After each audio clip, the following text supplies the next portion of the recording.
Yo, what's going on, guys? Mush back at it with another video. Got quite a lot to talk about in this video. Warhammer Space Marine 2 getting a major update. Patch notes 4.0, some new content coming for the game. And it is one of my favorite games of 2024, I guess I would say so far. But, you know, with it coming to an end, I would probably comfortably put it in my tier 2 of favorite games of this year. Like, my tier 1 includes Like a Dragon Infinite Wealth, Final Fantasy VII Rebirth, and honestly, Dragon Ball Sparking Zero.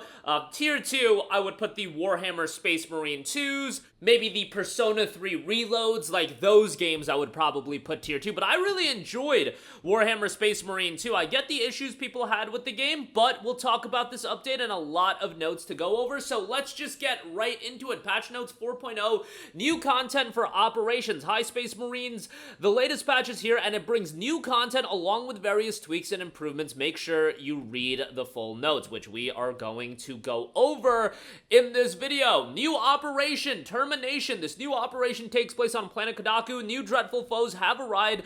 Make good use of the artillery to annihilate them. So if you want some replayability in the operations mode, which I know people were critical about the game's main campaign being too short, I feel like that was the major complaint with the game. The operations mode does add a level of replayability, so check it out.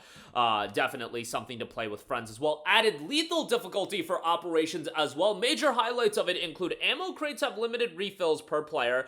Majorous enemies can become enraged and will be more deadly and harder to kill. Armor restores from finishers only if you stay close to your battle brothers. Overcoming such a challenge will grant you new cosmetics. We know that there are new cosmetics rolling out, and some of them rolled out just by playing the game. Added photo mode in operations. However, the caveat is it only works in solo play, so keep that in mind. Also, characters can now follow the camera with their eyes. Gameplay and balancing tweaks are rolling out as well. Melee archetypes, fencing weapons, perfect parry window will now have the same duration as balanced weapons, but it will start from the first frame of parry animation. Melee perks, chainsword, power fist, combat knife, charged attacks perks get significant damage increases. Basic scan, bonus damage on bosses is reduced by 30%. Melt a charge, damage to bosses is reduced by 70%.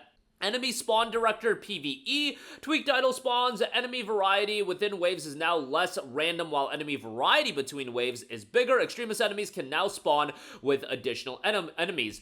Difficulty tweaks, Ruthless changes ammo crates have been limited refills per player. Ruthless players' armor reduced by 20% and Substantial players' armor reduced by 10%.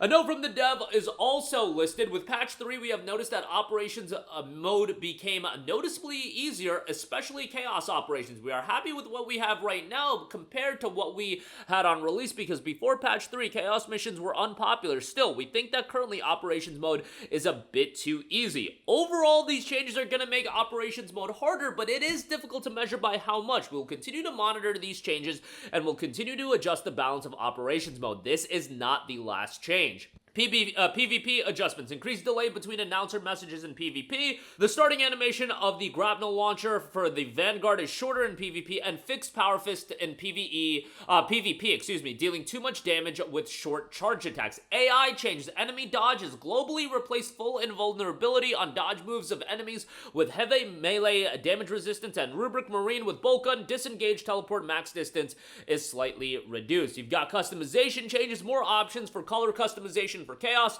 tertiary colors of green, Night Lord's blue, Death Guard green, and Corn red, decal colors soda green and Corn red, colors added Liberator gold color to default for primary and secondary color palettes, fixed a lot of issues with display of colors now that they should be more lore accurate.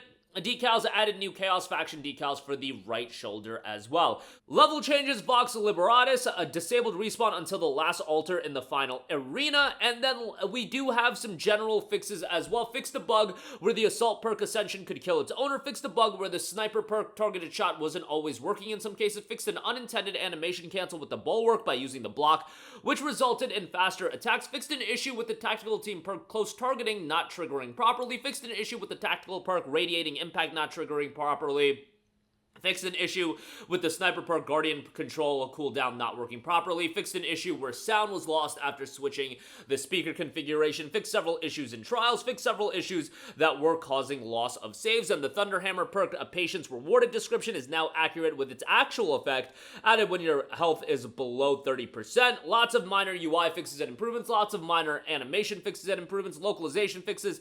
And then some performance fixes as well. Crash fixes and general stability improvements. Fixed several connectivity issues causing disconnects for players, slightly improved performance, and fixed issues of controllers not working with Steam input enabled. And then render improvements, general improvements, and fixes are rolling out as well. All of that in patch 4.0. The new content is rolling out, and you know, this is a game that at this point, if you've waited a month and a half, if you want to pick it up from the standpoint of it being an excellent, over-the-top, action-heavy game, I would still say it's very much worth it, and it was a lot of fun to go through. And it does have replayability. I get it that people were upset about the 6 to 8 hour campaign, but at the same time, I feel like a lot of those people also paid for the early access, and when you pay like $100 or $90, that is going to sting a little bit more. I should note that our friends at Green Man Gaming do have the game discounted. It is 16% off for $50.39, so paying the $50 price tag instead of, you know, whatever it was, $90 for the Gold Edition. And if you look at the contents of the Gold Edition, yes, the Season Pass is nice, but a lot of that is just cosmetics and stuff that you don't need in the game. If you want to talk about longevity also, you pay $50, you're going to get a quality campaign, you're going to get replayability with the operations and PvP, and then we already know this is a game that's going to be updated for a long time. A Horde component is coming, and there's going to be a lot of content updates coming in 2025. Will it be monetized with some premium cosmetics? Sure, but in terms of the content updates, as you are already seeing here, there's going to be a lot of stuff rolling out that is totally free. All you have to do is obviously buy the game, but I really enjoyed the game, and I feel like with Space Marine 2, what it reminded me of was the era of gaming that I grew up in, and I say this in the best way possible, and I've heard other people make this comparison, but Space Marine 2 feels like an Xbox 360 game that was made with modern technology, in the sense that it has the essence of an over-the-top, action-heavy game that is just no nonsense and straight violence and brutality, and from that standpoint, Space Marine 2 was a blast. It's really, I've also seen the comparison of it's what Gears of War should have evolved into, and I kind of agree with that as well. It is just absolute mayhem, and if you want mayhem out of your video games, this is such a great game. Narratively, it did nothing for me. I'm not a Warhammer guy or anything like that, but I knew going into this game, I am primarily getting it for the gameplay, and man, from that standpoint, it blew me away. Is it perfect? Even from a gameplay standpoint, it's not. There's some jankiness to it, but that's almost the charm of the game, I would argue. But yeah, great game, and if you do want it cheaper, link to Green Man Gaming. But that'll do it for me. Let me know all of your thoughts, and if you're still playing Space Marine 2, let me know your thoughts on it, and if you're, you know, checking out Operations PvP, that'll certainly get updated over time. But again, that's it for me. All your thoughts down below. As always, guys, thanks for watching, and I will catch you guys in the next one. Peace out. Hey, what's going on, guys? Mush here again. Hope you enjoyed the video. As you guys might know, YouTube's notification system is sometimes a little bit wonky, even if you're subscribed to the channel. Maybe you're not abundantly aware that I uploaded a video. To remedy that situation, make sure you hit the bell notification button. This way, whenever I upload a new video, and I try to upload as consistently as possible, you will be notified directly of the upload, and you can watch it as soon as it goes live. I would really appreciate if you guys hit that button so you can stay up to date with all of the content I'm posting. But as always, guys, thanks for watching, and I'll catch you guys in the next one. Peace out.